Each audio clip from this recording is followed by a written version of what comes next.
नमस्कार विद्यार्थी मित्रांनो, मी अनुप नागपुरे तुमचं स्वागत करतोय आपल्या या एमसीक्यू मॅरेथॉन सिरीज मध्ये। मित्रांनो, आजचा जो टॉपिक आहे तो आहे व्हॅल्युएशन वरचा किंवा यानंतरचे जे टॉपिक्स आहेत ते व्हॅल्युएशन आणि यूडीसीपीआर वरचे असतील। त्यामुळे सगळ्यात महत्त्वाचा पार्ट आपण चालू करतोय आणि असं समजा की कदाचित सगळ्यात इम्पॉर्टंट शेवटच्या टप्प्यातला पार्ट आपण बघतोय या एमसीक्यू मॅरेथॉन टॉपिक मधला, बरोबर। व्हॅल्युएशन आणि यूडीसीपीआर टॉपिक वाइज बीट वाइज आणि आपण कंप्लीट करणार आहोत सगळ्या टाइपचे न्यूमेरिकल्स सोबतच यूडीसीपीआर वर येणारे मॅक्झिमम एमसीक्यू सुद्धा आपण यामध्ये कंप्लीट करणार आहोत। त्यामुळे बघत राहा, व्यवस्थित पद्धतीने कंप्लीट करा आपली एमसीक्यू मॅरेथॉन टॉपिक जो काही असेल तो प्रॉपर लक्ष द्या, समजून घ्या आणि तुम्हाला किती मार्क्स मिळतात आउट ऑफ 15 ते टाकायला विसरू नका, कमेंट मध्ये नक्कीच टाका। Clear? So let's have a first question on valuation. The present value of well secure ground rent of P 1000 per annum at 5% rate of interest, its perpetuity is. Okay, so options are rupees 15,000, 20,000, 22,000, 25,000. 5% of perpetuity आहे। Okay, so काय correct option असायला पाहिजे असं तुम्हाला वाटतं? Okay. The present value of well secured ground rent of P 1000 per annum at 5% rate of interest in a perpetuity is. Okay, I hope तुम्ही लोकांनी guess केलेलं असेल। सो तुम्हालाही माहित आहे perpetuity is nothing but the 1 upon काय असतो rate of interest। आता इथे P ची व्हॅल्यू आपल्याला 1000 दिलेली आहे, बट विथ रिस्पेक्ट टू 1 जर काढलं तर इझी जाईल तुम्हाला लक्षात ठेवायला। सो 1 upon I किती आहे 5%, 5% म्हणजेच 5 divided by 100, so it is 100, sorry it is 100 upon 5, so it will become 20. So 1 multiplied by 1 च्या ऐवजी काय आहे 1000 आहे, म्हणून याला multiplied by 1000 करा, so you will get the 20,000. so option B is correct. Simple आहे। परपिच्युटी विचारलंय, इयर ऑफ परचेसचा फॉर्म्युला वापरा 1 upon I। जी काही परपिच्युटी किंवा जो काही वेल सिक्युअर्ड ग्राउंड रेंट दिलेला असेल तो रेंट त्या व्हॅल्यूला मल्टिप्लाय करा, you will get the total answer. Clear? Next question. The amount receivable at the end of 2 years of F100 invested now at 10% rate of interest is closest to. आणि हा closest to वाला question 2022 की 2018च्या paper मध्ये विचारला गेलाय। Okay, अजून एक गोष्ट, काही लोक कमेंट करतात, म्हणजे खूप चांगल्या पद्धतीने कमेंट करतात, काही लोक मला मेसेज करतात। आता एक शंभळ पोट्ट होतं ज्याने मेसेज केलाय 2018चा पेपर की 2022चा पेपरचा एक क्वेश्चन मी त्यामध्ये टाकला, ऍज इट इज टाकलाय। I think so section number 45 appeal MRTP ऍक्टच्या अंतर्गतला क्वेश्चन होता अपील वरचा, आणि त्याने मला त्या पर्टिक्युलर टेस्ट सिरीज मधला क्वेश्चन बघून मेसेज केलाय की सर हा क्वेश्चन मला चुकीचा वाटतोय। ओके, याची ऑप्शन पण चुकीची आहे, तुम्ही हा क्वेश्चन ChatGPT वरनं घेतलाय का? त्या झाकण झुल्याला माहित नाही की बाबा रे हा क्वेश्चन 2018-2022चा आहे की नाही, तर म्हणजे असे कमी डोक्याचे पण असतात, त्यामुळे असे जर का आजूबाजूला असेल तर त्यांना अवॉइड करा, बरोबर। की जो ऍज इट इज क्वेश्चन घेतला तो मला विचारतोय की हा ChatGPTचा क्वेश्चन आहे का, मूर्खपणाचे लक्षण आहे। ओके, त्याला मी कॉल बॅक केला, तो सांगतोय की सर मी आत्ताच टेस्ट सिरीज परचेस केली आणि मागच्या आठवड्यापासून स्टडी चालू केलाय। ओके, असे पण आहे, त्याच्यामुळे जर का तुमचे पण आजूबाजूला असे असतील तर प्लीज, क्लिअर, म्हणजे ऍज इट इज क्वेश्चन त्याला हे माहित नाही की हा क्वेश्चन कोणता आहे, पॅटर्न कसा आहे, आणि तो सांगतो ऑप्शन पण चुकीचे आहे, म्हणजे बरं मी 16 म्हणजे आयोग पण चुकलंय।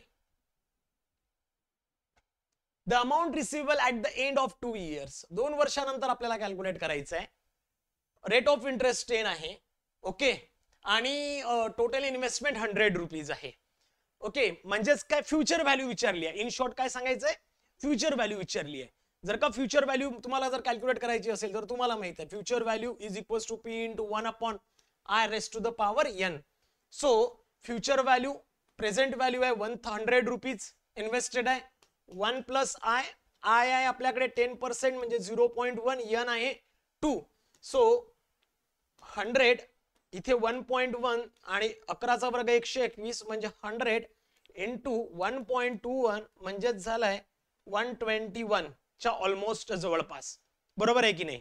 म्हणजे जर का तुम्ही बघितलंय तर क्लोजेस्ट टू जर बघितलंय तर 120 च्या क्लोज येतोय, बरोबर आहे, म्हणून ऑप्शन सी करेक्ट येणार। जर का हे नाही माहित, दुसरी कंडिशन 100 प्लस त्यावर किती म्हणतायत, 100 वर 10% व्याज, म्हणून 10 into 100, 10% 100 वर, याला आपण कंपाऊंड इंटरेस्ट सुद्धा म्हणतो. म्हणजे आता पहिल्या वर्षाला झालं 110 रुपये, दुसऱ्या वर्षाला 110 वर विचारणार, प्लस 10% ऑफ 110 वर विचारलंय, बरोबर. 11 × 11 म्हणजे हे झालं 121, बरोबर. किंवा और तिसरी मेथड, हे फर्स्ट, हे सेकंड, थर्ड मेथड, 100चे 2 वर्षाचे 10%ने किती होतो, ओके. म्हणजे 100चा 10% किती, 10 रुपये, 2 वर्ष म्हणजे 20 रुपये, म्हणजे 120, ऑलमोस्ट जवळपास येते. आणि आपला आन्सर पण सी झालाय. Clear. Now third, calculate the present value of a perpetual bond that pays an annual coupon of P2500 given at a required rate of return of 4%. चला बघा काय म्हणतायत. पुन्हा परपेच्युटीच्या संदर्भात विचारलेला आहे. 50,000, 60,000, 62.5 की 75,000.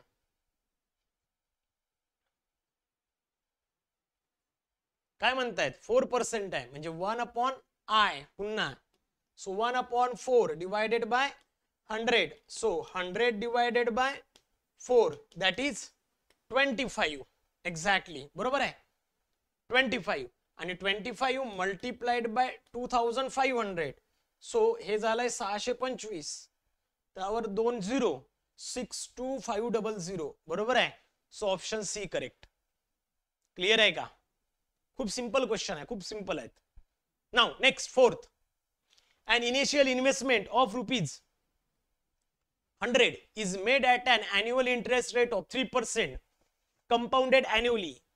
What will be the total amount at the end of 2 years? Okay.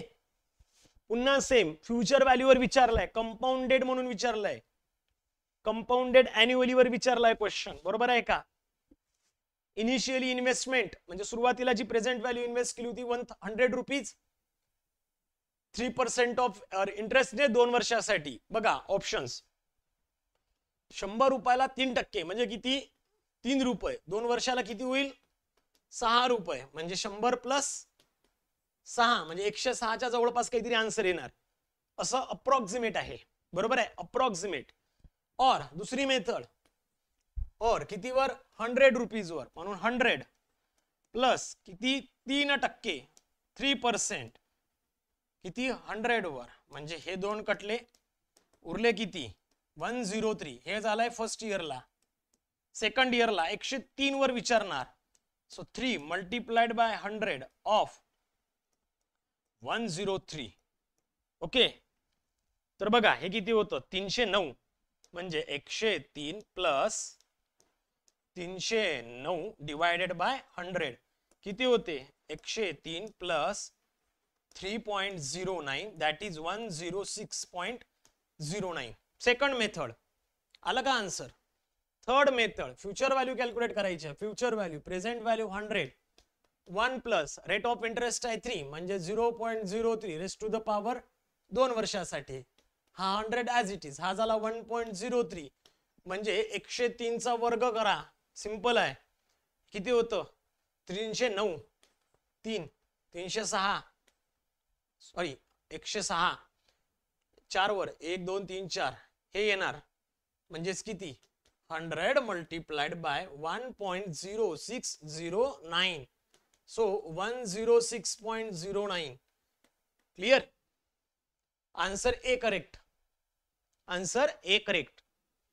Next, what is the present value of 1 receivable after 10 years at 4%? Simple आहे, कॅल्क्युलेशन करायचीच गरज नाहीये. प्रेझेंट व्हॅल्यू सांगा, 1 रुपयाची प्रेझेंट व्हॅल्यू काय असणार आहे. What is the present value of ₹1 receivable after 10 years at 4%? Obviously 1 रुपयाची प्रेझेंट व्हॅल्यू 1 रुपयापेक्षा कमी असणार आहे. 1 रुपयाची प्रेझेंट व्हॅल्यू 1 रुपयापेक्षा कमी असणार आहे, म्हणजे किती, 0.6756. ऑब्वियसली करेक्ट आहे नाही आहे मला काही घेणं देणं नाही.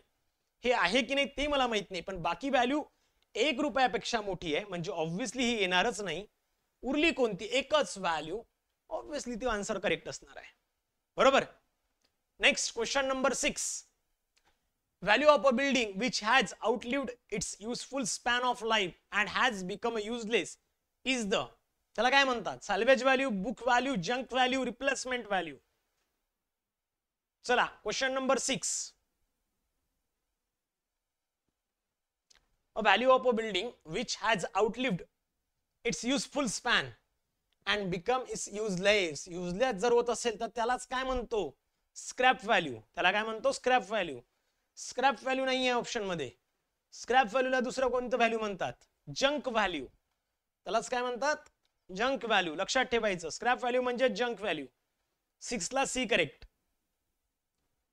What type of cost represent the estimated cost to construct an exact replica of an existing building using identical material and construction standard of its original construction? Reproduction cost, replacement cost, depreciated cost, new cost. थोडा वेगळा question आहे, थोडा वेगळा question तयार केलाय. What type of cost represent the estimated cost to construct an exact replica, same, of an existing building using identical material and construction standards of its original construction? अशा केसमध्ये याला म्हणतात रिप्रोडक्शन कॉस्ट. काय म्हणतात? Reproduction cost. लक्षात ठेवा, कदाचित syllabus मध्ये नसेल झालं तर लक्षात ठेवा. It is nothing but the reproduction cost.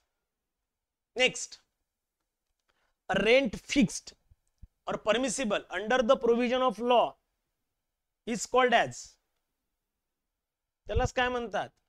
जर का लॉच्या अंतर्गत, एखाद्या ऍक्टच्या अंतर्गत जर का एखादा रेंट फिक्स केला गेला असेल, फायनल केला गेला असेल, त्याला काय म्हणतात? लीज रेंट म्हणतात, रॅक रेंट म्हणतात, हेड रेंट म्हणतात की स्टँडर्ड रेंट म्हणतात? खूप सिंपल आहे, खूप जास्त सिंपल आहे. त्याला काय म्हणतात मित्रांनो? त्याला म्हणतात स्टँडर्ड रेंट. लॉच्या अंतर्गत, एखाद्या ऍक्टच्या अंतर्गत फायनल केल्या गेलेल्या रेंटला काय म्हणतात? Standard rent. क्लियर? सो 8 ला डी करेक्ट.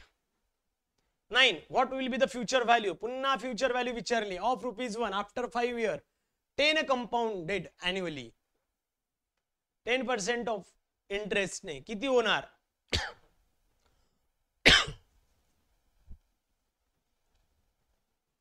चला सांगा.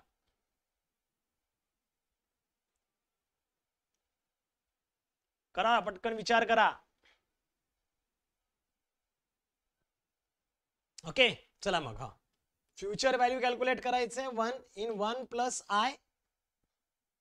आय आहे आपल्याकडे 0.1 आणि रेस्ट टू द पॉवर 5 म्हणजे 1.15. त्याचा जर का 5 टाइम्स तुम्ही काढले, 11ला 5 टाइम्स, तर तुम्हाला मिळून जाईल. करा पटकन, फास्ट झालं पाहिजे. 121 2 ला 11, 11 1 11, 11 2 22 आणि 1 23, 3 हातचे 2, 11 1 11 13. चला पुन्हा एकदा 2 3 4, 11 1 11, 11 3 33, सॉरी 11 1 11, 11 3 33, 30 34, 11 3 33, 34 35 36, 11 1 11, 12 13 14, 2 3 4. अजून एकदा करा. चला. हा, 11 1 11, 11 चूक 44, 11 सगळं 66, 66 4 70,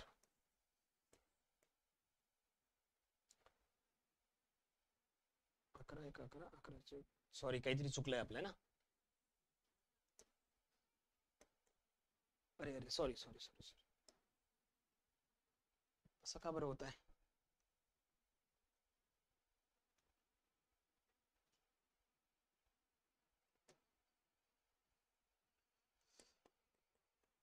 किती आलो ते? 11 1 11, 11 3 33 आणि 34, 7 आले 3, 11 3 33, 34 35 36, 3 11 1 11, 12 13 14, 4 11 1 11,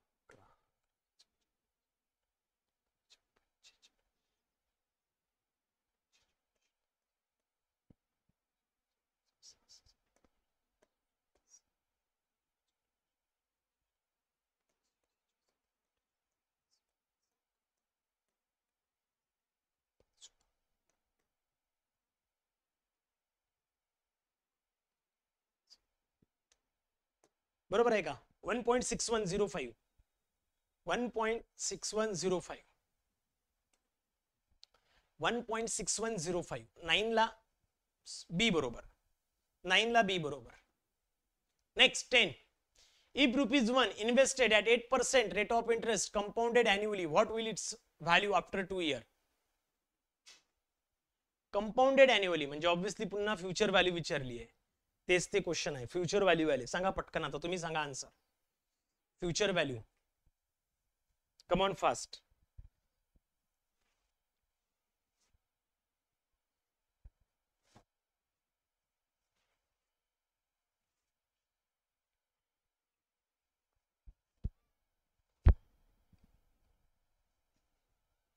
बघा 8% ने म्हणतायत. ₹1 1 प्लस 0.08 फॉर 2 म्हणजे 1.08 चा स्क्वेअर, 108 चा वर्ग किती होतो?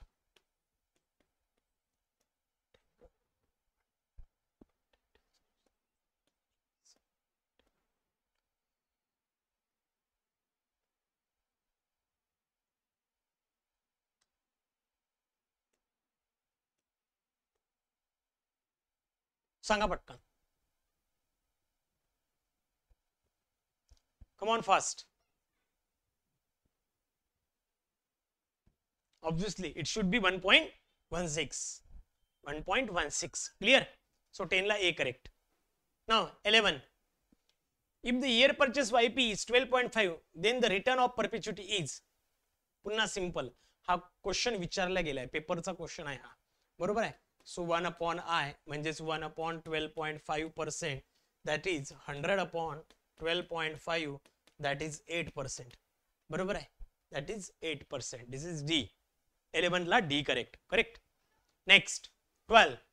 If the original cost of a building ₹30 lakh and its scrap value after 50,000, then the annual depreciation using the straight line method closest to.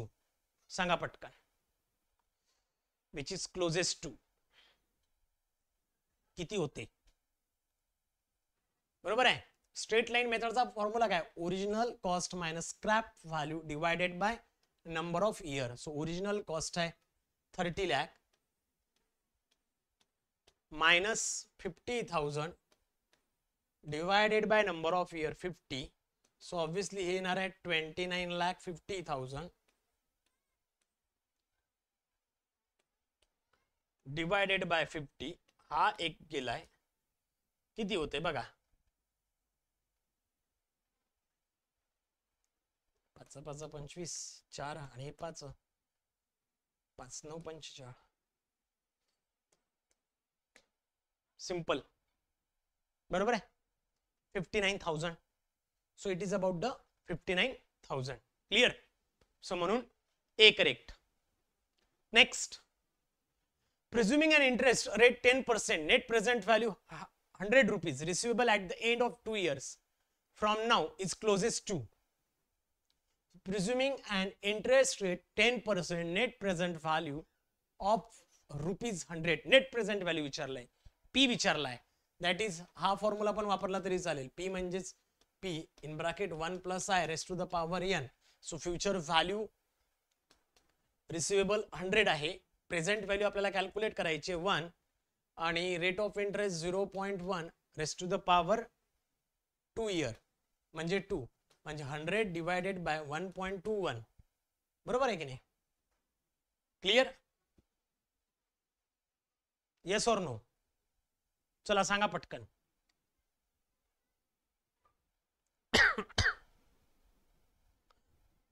किती होणार?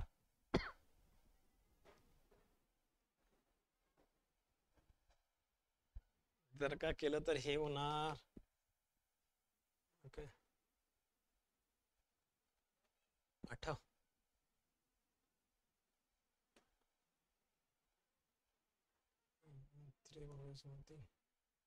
80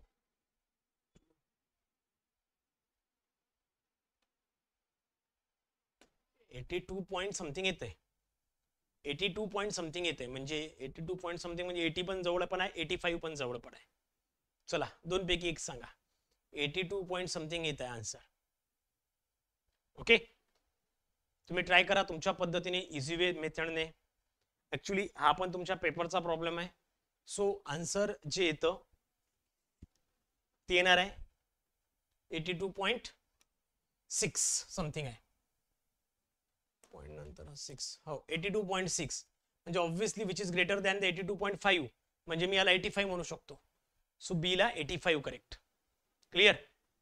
next, which of the following amount is closest to the future value of ₹100 after the period of 3 years when the rate of interest is 3? हा सुद्धा तुमच्या पेपरचा question आहे. हा सुद्धा तुमच्या पेपरचा क्वेश्चन आहे. किंवा जर का तुम्ही आपली टेस्ट सिरीज बघितली असेल जी की डिस्क्रिप्शन मध्ये दिलेली असते तर तुम्हाला लक्षात येईल हा पेपर याआधी PYQs मध्ये हा क्वेश्चन झालेला आहे. क्लियर. चला सांगा, which of the following amount म्हणजे फ्युचर व्हॅल्यू किती असणार आहे 100 मल्टिप्लाइड बाय 1 प्लस 0.13 इयर साठी. सो हा 1331 असं काहीतरी येतो. 131 133 म्हणजे 135 च्या जवळपास. बरोबर आहे. सो ऑप्शन 135 133 समथिंग किंवा काहीतरी येतोय म्हणजे हा 135 च्या जवळपास येतोय. Clear. And the last question, the landed property will be in a high demand if it has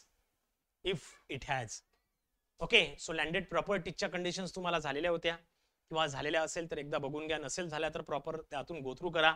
landed प्रॉपर्टीची demand तेव्हाच हाय असेल ज्या वेळेला त्याचा टायटल क्लिअर असेल, इझिली ट्रान्सफर करू शकतो, ऍसेसिबिलिटी असेल प्रॉपर, किंवा क्लिअर टायटल असेल, ओनरशिप टायटल क्लिअर असेल.